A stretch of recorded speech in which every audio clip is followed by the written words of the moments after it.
அம்மன் வழிபாட்டில் பல வடிவங்களை நாம் பார்த்திருக்கிறோம். ஆனால் ஒரு அம்மனுக்கு மட்டும் ஏன் பன்றியின் முகம்? ஆண் பன்றி. அந்த முகத்தின் பின்னால் இருக்கும் ரகசியம் என்ன?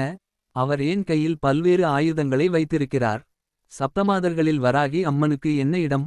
சில சக்தி வழிபாட்டு மரபுகளில் வராகி அம்மனை பாதுகாப்பு மற்றும் தெய்வீக சக்தியின் ஒரு உக்கிரமான வடிவமாக ஏன் போற்றுகிறார்கள்?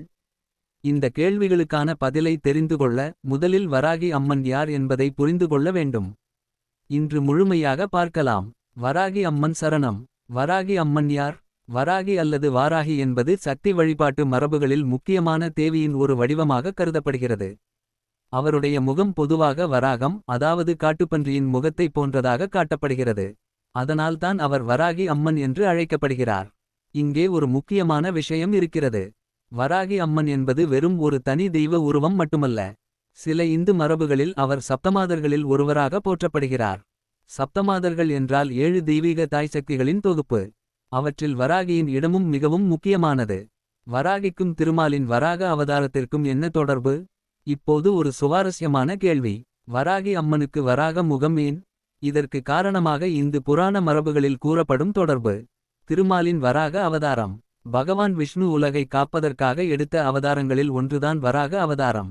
பூமாதேவி பாதாளத்தில் மூழ்கியபோது திருமால் வராக உருவம் எடுத்து பூமியை மீட்டதாக புராண கதை கூறுகிறது. இந்த வராக சக்தியுடன் தொடர்புடைய தெய்வீக பெண் சக்தியாகவே வாராகி பல சக்த மரபுகளில் புரிந்து கொள்ளப்படுகிறார். அதனால் வராகியின் உருவத்தில் நாம் காணும் பன்றியின் முகம் என்பது வெறும் அலங்காரம் அல்ல. அது வராக சக்தியின் அடையாளம். சப்தமாதர்களில் வராகி. வராகி அம்மனை பற்றி பேசும்போது சப்தமாதர்கள் பற்றி தெரிந்து கொள்ள வேண்டும். சப்தமாதர்கள் என்பது பல புராண மற்றும் தாந்திரிக மரபுகளில் குறிப்பிடப்படும் 7 தெய்வீக தாய்சக்திகள். அவர்களில் பிராஹ்மி, மகேஸ்வரி, கௌமாரி, வைஷ்ணவி, வாராகி, இந்திராணி, சாமுண்டா என்று பொதுவாக குறிப்பிடப்படுகிறது. இங்கு பிராந்தியம் மற்றும் மரபை பொறுத்து பெயர்கள் அல்லது எண்ணிக்கையில் சிறிய வேறுபாடுகள் காணப்படலாம். இந்த தாய் சக்திகள் அனைத்தும் தெய்வீக சக்தியின் பல்வேறு வெளிப்பாடுகளாக பக்தி மரபுகளில் கருதப்படுகின்றன. அதில் வாராகி வராக சக்தியை பிரதிபலிக்கிறார். ஏன் பன்றி முகம்? இது தான் இந்த வீடியோவின் மிக முக்கியமான கேள்வி. பன்றி முகம் ஏன்?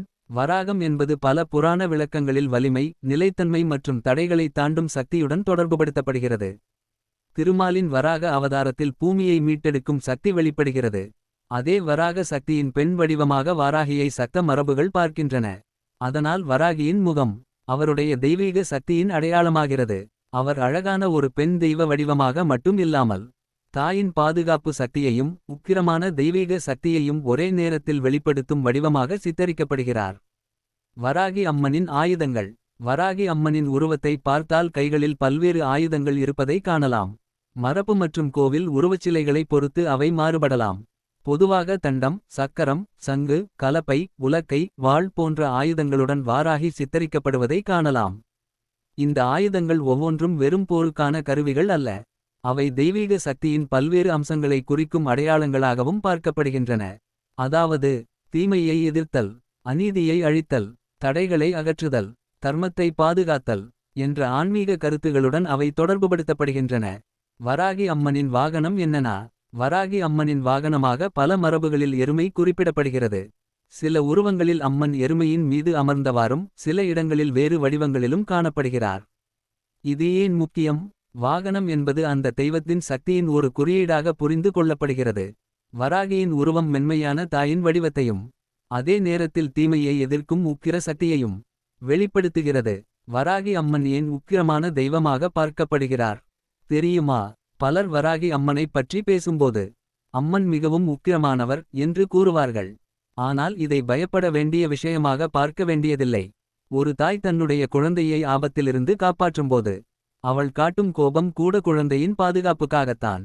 அதேபோல சில சக்தி வழிபாட்டு மரபுகளில் வராகியின் உக்கிரம் என்பது தீமையை அழிக்கும் தாயின் பாதுகாப்பு சக்தியாக புரிந்து கொள்ளப்படுகிறது. அதனால் வராகியை வழிபடுபவர்கள் அவரை வெறும் உக்கிரமான அம்மன் என்று மட்டும் பார்க்காமல் காக்கும் தாய் என்று பக்தியுடன் அணுகுகிறார்கள்.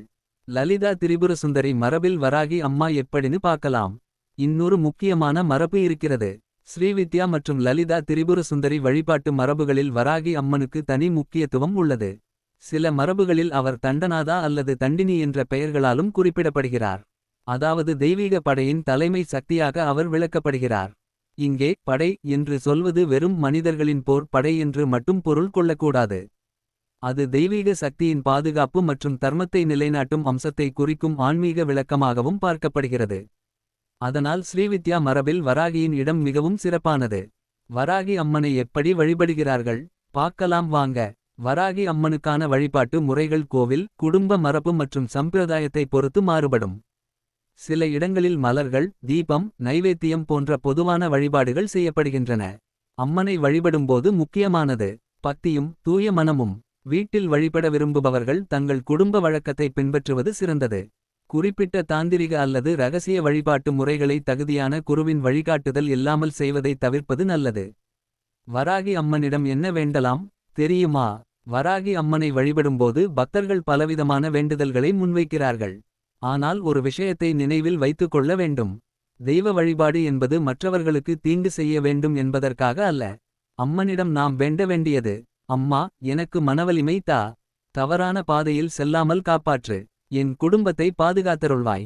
என் வாழ்க்கையில் இருக்கும் தடைகளை எதிர்கொள்ளும் தைரியம் தா என்பதாக இருக்கலாம். தெய்வத்தின் மீது நம்பிக்கையுடன் நம்முடைய முயற்சியையும் சேர்த்துக் கொள்வதே சிறந்த வழி. வராகி அம்மன் நமக்கு சொல்லும் பாடம் என்னென்னு பார்க்கலாம். வராகி அம்மனின் உருவத்தை நாம் ஆழமாக பார்த்தால் ஒரு அழகான செய்தி கிடைக்கிறது.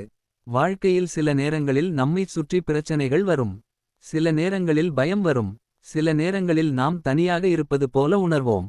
அந்த நேரத்தில் என்னால் முடியாது என்று நினைக்காமல் என்னை காக்கும் ஒரு தெய்வீக சக்தி இருக்கிறது, நான் முயற்சி செய்ய வேண்டும் என்ற நம்பிக்கையை வளர்த்து கொள்ள வேண்டும்.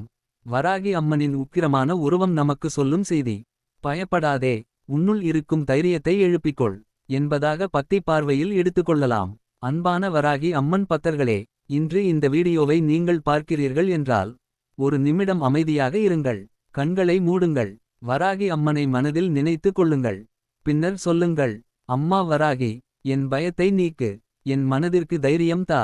என் குடும்பத்தை காத்தருள்வாய். நான் செல்லும் பாதையில் நல்லதை மட்டுமே செய்ய அருள் புரிவாய்.